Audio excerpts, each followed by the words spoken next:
Okay, to talk more about the rising number of women voters and their impact on the upcoming elections, we are joined by Eleanor Clift. She is a political columnist at the Daily Beast. Eleanor, great to see you again. Thank you so much for taking time to chat with us.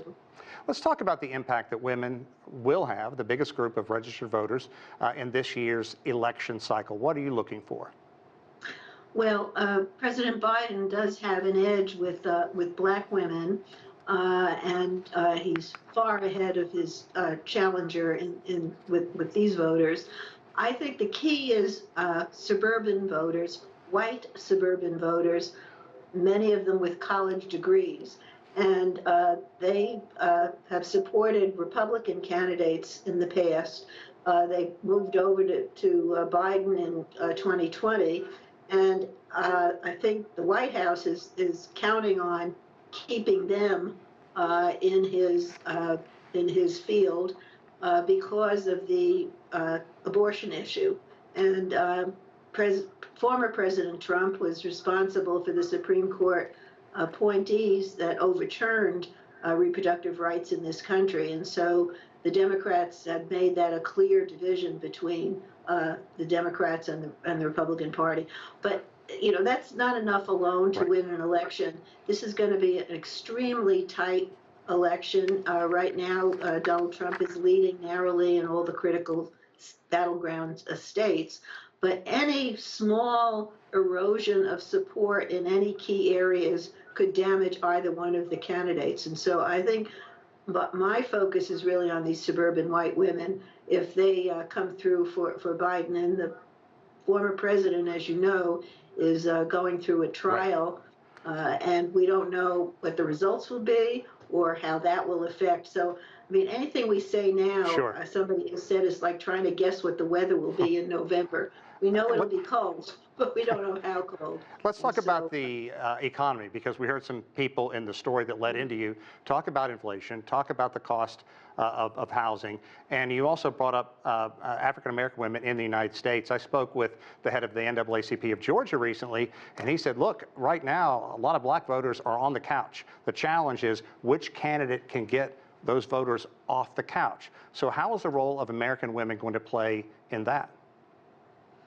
Well, I think it's mainly young people that may end up sitting out the election. The role of women is to get their children enthusiastic, to turn out, to drive the issues home that they care about, and to make it clear that this is a binary choice. It's either Biden or Trump. There really are no third-party exits, and so you don't get everything you want with one candidate. You might consider the other. And I think voters are only just now coming to grips with the fact that it's going to be Biden versus Trump. And we see protests on college campuses about President Biden's policy towards the Middle East and the Gaza war.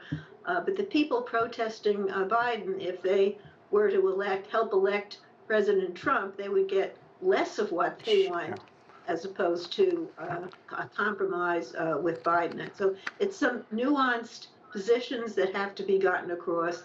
And on inflation, inflation was once upon a time a lot higher than it is now. And where it is now, a lot of it is the result of the pandemic and the supply chains. Sure, and we could definitely get a cut from the Fed before the election as well. It has to get across, right. Right. Yeah. So tell us about women in the workforce and how politicians are addressing the pay gap.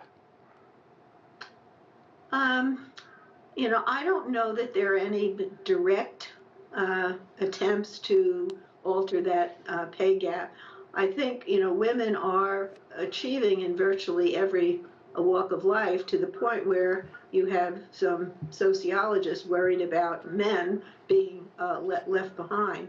So, but it's women who are still mainly in charge of the household and who are mostly familiar with the ravages of inflation and the high cost of living. And the woman that you quoted in the lead-up was perfectly right about that. Life is very expensive now. It's very complicated now. And there's been what the pollsters call kind of a collective amnesia about Trump's 4 years in office. People remember the good times, but there were that the famous line, "Are you better off today than you were 4 years ago?"